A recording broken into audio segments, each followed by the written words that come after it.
and gentlemen, it is good to be back on the Iona Wrestling Podcast. I, of course, am Alan Pines, aka Alan Austin. I'm here with Carl Coulange and Ruben Kiesve. Guys, good to be back. Sorry I missed the tag team episode last week. It was good stuff. Yeah, it was amazing, man. We missed you. We definitely missed you. Ruben and I had some fun going through some of the tag teams.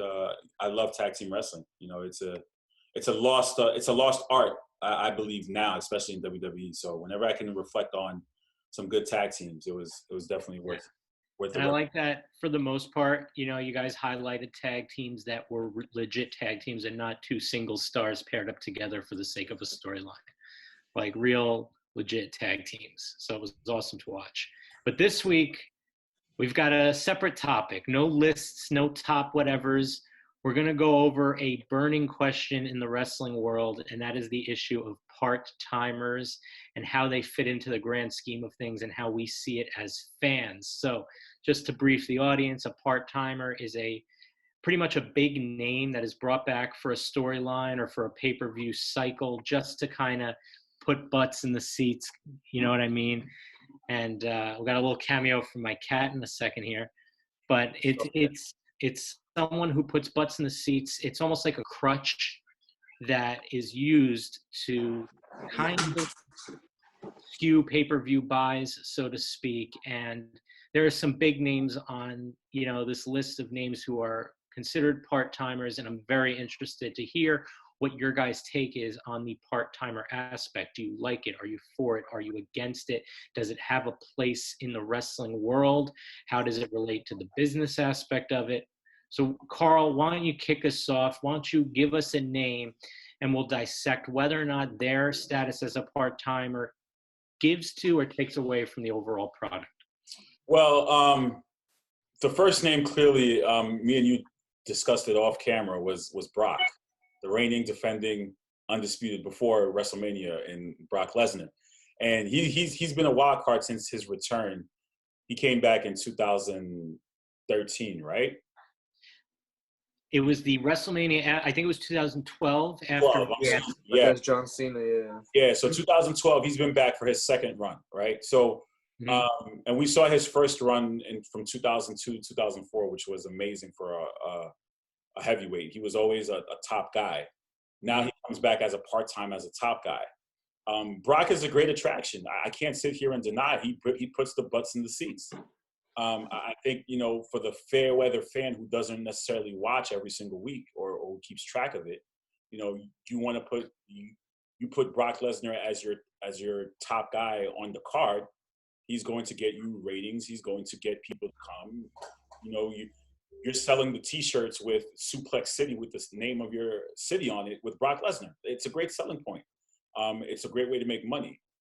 But on the flip side of it, and a lot of these wrestlers have said it in their promos, he does take away where you have guys like Seth Rollins, guys like Kevin Owens, guys like Drew McIntyre. You have guys who are busting their, excuse my language, asses every single day, and they're not getting the title opportunities. They're not winning the Money in the Bank contracts. They're not getting, like, the way the business used to be built was you work your ass off and you get a payday by getting the WrestleMania moment, you're getting a championship. Some of these guys are not getting those opportunities because of the part-time guys.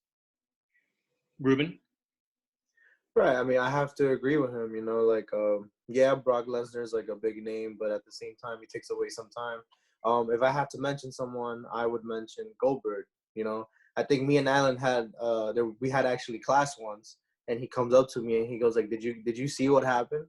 And I was like, yeah, man, when Goldberg beat Goldberg beat The Fiend, like, The Fiend was like a thing that WWE has done that was going so good, and then Goldberg comes and just squashes everything. You know what I mean? And The Fiend got paired with John Cena. But I think I'll just say I think the Goldberg and Brock Lesnar are night and day.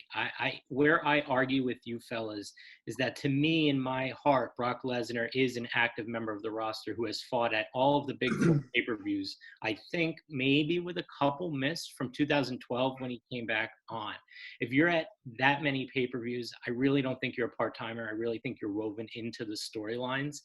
And he has put over Seth Rollins. He has put over some people in this run. and he is a physical specimen. He's one of the most underrated sellers in the business. He will make you look like $1,000,000 even if he beats you at the end of the day. Brock does his part, and yes, he's earned it, but I think he's there enough that he does not qualify as that part-timer spot taker, because I think he's on Raw a lot more than people give him credit for. No, he's not wrestling, but he is there. He collects a lot of money to just jump in place, yes, but he's earned that. And I think the fact that he is around so often kind of takes him out of this part-timer thing, where to me, Goldberg is the prime example right now, as you said, Ruben. Goldberg took the hottest act in most fans' eyes, the new Bray Wyatt Fiend persona, went over to Saudi Arabia, which is another topic for another day, the fact that those shows exist. And in front of that crowd, he squashes the Fiend with the saddest looking jackhammer I've ever seen in wrestling history. And it was purely the most, I don't want to say fake, but it made the business feel illegitimate. It just made everything feel tacky, it just made everything feel horrible. And I think that's where we have our number one example of where a part-timer fails wrestling as a whole. Okay, so I just have to interject real quick before I guess we move on to another wrestler. I disagree with you in saying he's not a part-timer. I mean, again, you're looking at a calendar year. You say he comes to the 5 major pay-per-views, so you're basically saying that's all that really matters. It's not fair to the guys. Look what happened to Kofi Kingston on the first night of SmackDown. What happened?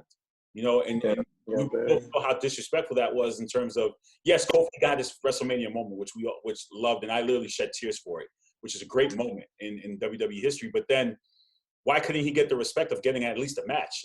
The match ended in 8 seconds. For that, first of all, I blame Fox. I blame the channel. I don't know whose fault it is, but I do blame some executive that said we need a moment on the debut episode, and Kofi was the poor casualty there.